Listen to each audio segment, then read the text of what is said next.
So things are not looking good. If someone comes to you and asks you, hey, can you help me lose some weight? I only have two rules. I don't want to eat less calories and I don't want to work out. How do you help them? The answer is you don't. You can't. Same thing when someone wants to build wealth and they tell you, I don't want to save money, I don't want to get on a budget, and I don't want to stop my spending. How do you help them? The answer is you just can't, because their mindset is, as long as I keep making more money, I can spend more money. And guess what? Americans, we are not saving money whatsoever, and that is not good. Now, the good thing is, if you're watching this video, this is much more of a warning to you than it is, for example, me telling you, you are probably not saving money, because I guess most likely you are saving money. But if you're not, especially, you want to watch this video because it is a problem and you're going to see how this game actually ends. Now, if you guys don't know me, my name is TommyBryson. Do me a favor and smash the like button. If you guys do know me, welcome back to the channel. Now, the very first thing, guys, is our savings rates have absolutely plummeted. And in reality, when you compare our savings rates to China and other countries, we just look like complete losers when it comes to actually saving money. For the past few decades, the average savings rate has been about 8.9%, meaning for every $100 we've made, we basically save about $9 or so. Is that great? The answer is no, but at least it's a little close to 10%. It's not that bad. However, just recently, that has actually gone down to around 3.9%. That basically means we're saving 2 times less money. It is a problem. Now, you might say, Tommy, well, things are just tough right now. Things are actually more expensive right now. More on that later, because that's actually not the full story. But when you compare us to China, China has an average savings rate of about 45%. That is 45.9%. That basically means for every $100 they actually make, they're saving about $50 almost. Now, I know what you're thinking, Tommy. An economy, you can't have it function, you can't have it grow when everyone is just saving and saving and saving. That can end up costing, for example, a recession, maybe even go into a depression.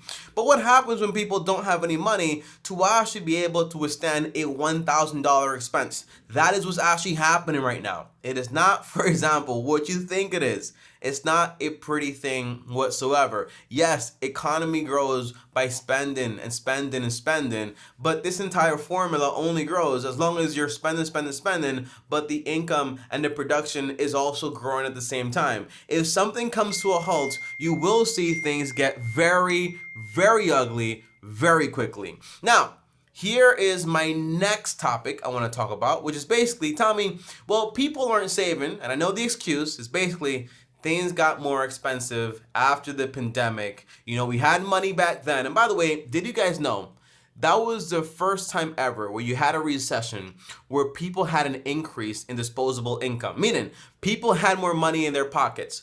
Why? Because we basically closed on the economy and the government printed a ton of money, which were in the pockets of us. And then now we basically spent all of it. That's what's happening.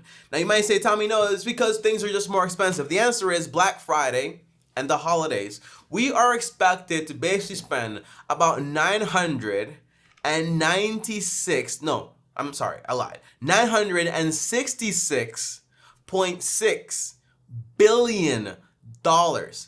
And during the holidays, about 200 million shoppers showed up and shopped, okay? And I'm one of those. I am not here to act like I am holy, okay? I am not, because I actually shopped during Black Friday and I bought me a few things I actually needed. But I was not out here spending money I did not have. And a lot of people, they're spending money they don't have, they're going into debt, and they're building even a further problem for themselves. So we're not just saving, but we're also increasing on our spending. And yes, absolutely.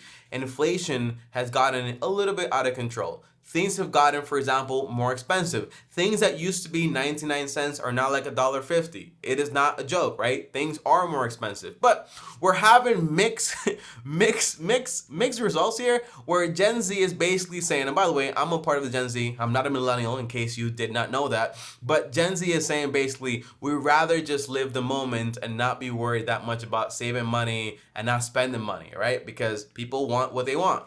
But they're also saying that things getting more expensive and things being like spending more money is costing them their financial success. So it's like, hey, we want to keep doing what we're doing, but this is affecting us. What is wrong with the world? The answer is you're the problem, okay? I mean, we're the problem for the most part. So this needs to actually be fixed. So enough about complaining. What is the solution here? What are you actually supposed to be doing if you find yourself, for example, in debt, spending way too much money, having no savings? What are you actually supposed to be doing? The answer is, first of all, you want to start deleveraging yourself. That basically means start paying off all your debt as fast as you possibly can. If you owe like $6,000 on a credit card, if you have a car loan where you're paying $500 per month, if you have a crazy home you can't afford, if you have student loans, and by the way, there might be a few people that I mentioned all these examples and they just might have all of them. Especially you for watching this video, you're in the most trouble and you kind of need to fix it, okay? My first option is always sell all the things you don't need.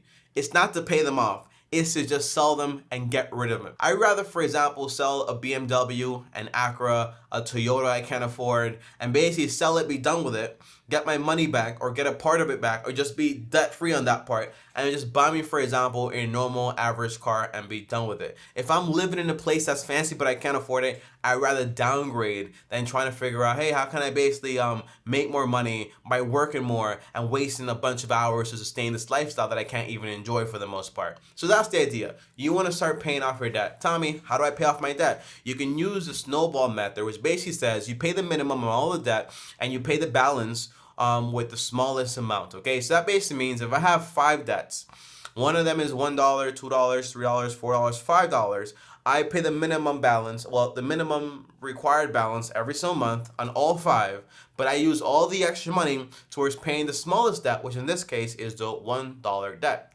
That's the idea. And this way you'll be done with one, then the next one, then the next one, then the next one. If you want another way to pay off debt even faster potentially and save more money, look up the avalanche method, TommyBryson, on Google, but we don't have time for all those details in this video. Number 2 is you want to start basically saving up for an emergency. Now, economists are basically saying you can't just do it with 3 months or 6 months anymore. You might just need double. So you might need between 6 to 12 months, all right? Things are not looking pretty, at least in their minds, all right? But for the most part, if you're debt-free and you have a job that's reliable, I wouldn't waste a year or 2 years trying to build up a 12-month emergency fund. It's just a little ridiculous, all right? That's why we have, for example, insurance, and that's why we have, for example, good jobs to actually be able to go out there hunting. Now, I'm not saying you might not find yourself in a space where it might be very hard to find a job, but I am saying that it wouldn't be the most effective thing to spend a year or 2 years trying to save up a 12-month emergency fund. So I would limit it to 3 to 6 months.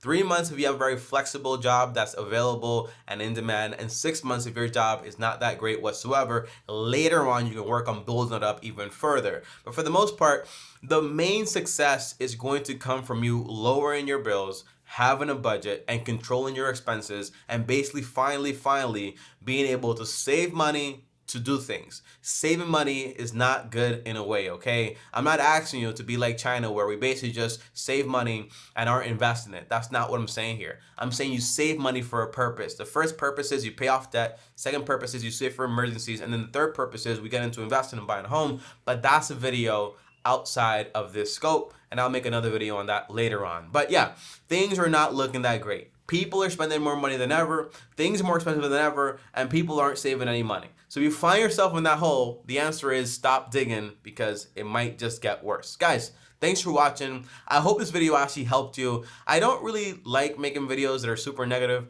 but sometimes they're very important, and I always want to offer a solution and a path to actually clean things up step by step. Okay, so thanks for watching. Like, subscribe, hit the bell to get notified. If you're not on Patreon yet, join us on Patreon. Here are the people that actually make this possible and the highlighted person for this day. On top of that, also up here is another video. Over here is my face, and as always, long-term team officially out.